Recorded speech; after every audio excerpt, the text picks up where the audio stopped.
કથાને જીવનમાં ઉતારજો, આ કથાને જીવતા શીખજો, આ કથાને વાગોળજો. અહીંયા સાંભળીને વયા જાવ એટલે પૂરું થઈ ગયું એમ નહીં.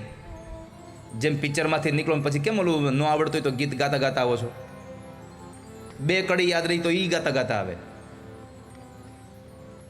એમ અહીંયાથી જ્યારે જાવ ને ત્યારે કથાને યાદ કરજો.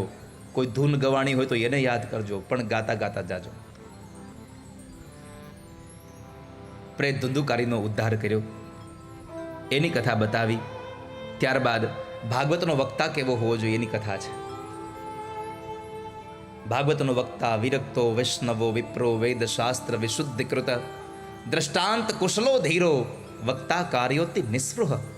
ભાગવતનો વક્તા હંમેશના માટે વિરક્ત હોવો જોઈએ, વૈષ્ણવ હોવો જોઈએ અને બ્રાહ્મણ હોવો જોઈએ. વૈષ્ણવનો અર્થ એવો નહીં કે ઠાકોરજીની સેવા કરે, એ સંપ્રદાયના વૈષ્ણવની વાત નથી કરી. અહીંયા વૈષ્ણવ સ્વભાવની વાત કરી છે. પર દુખે ઉપકાર કરે તોય મનય અભિમાનન આને રે. જે બીજાને દુઃખમાં ઉપયોગી બને અને છતાં મનમાં અભિમાન ન લાવે એને વૈષ્ણવ કહેવાય. બીજાને મદદ કરીને પોતે ભૂલી જાય એને વૈષ્ણવ કહેવાય. પણ કરુણા એ છે કે આપણે કોઈકની મદદ કરી હોય એ આપણે જિંદગીભર યાદ રાખીએ, અને આપણને કોઈકે મદદ કરી હોય એ તરત ભૂલી જઈએ આપણે.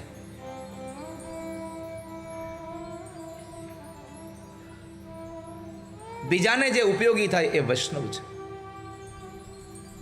વેદ શાસ્ત્ર વિશુદ્ધિકૃત, જે ભગવાન ભાગવતની કથાઓ માટે થઈને શાસ્ત્રને ભણ્યો હોય એવો ભગવાન ભાગવતજીનો વક્તા લઈ આવી અને તમારે એની પાસે કથા કરાવવી જોઈએ.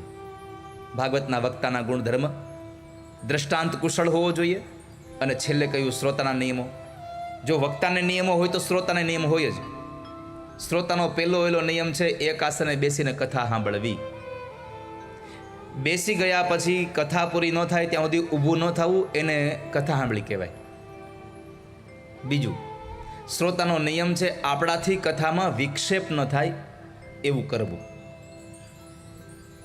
આ દુનિયામાં દેવ ભાગવતમાં લખ્યું છે 4 વસ્તુમાં ક્યારેય પણ વિક્ષેપ ન કરવો, છેદ ન કરવો.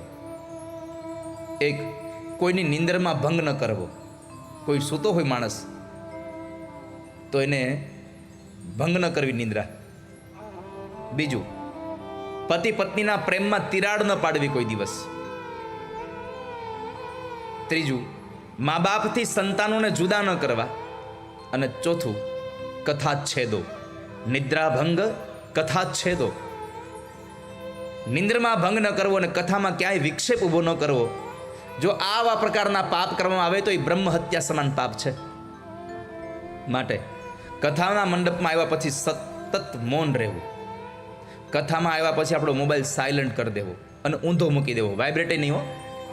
અને હું તમને બાહેંધરી આપું છું કે 4 કલાક તમારો મોબાઈલ સાયલન્ટ મૂકી દો અને ભગવાનની કથામાં જોડાઈ જાઓ. એ 4 કલાકમાં એકેય એવો ફોન નહીં આવે જે તમે રિસીવ ન કરો તમારે લાખો રૂપિયાની ખોટ જાય. કાંઈ નહીં થાય તમારે. ભગવાન પર છોડી દો, તમારે ખોટ નહીં જાય. અને હું તો ચોક્કસ કહું છું, કદાચ પૈસાની ખોટ જાય ને તો આ કથા વહી જાય ને એની જેટલી ખોટ તો નહીં જ જાય.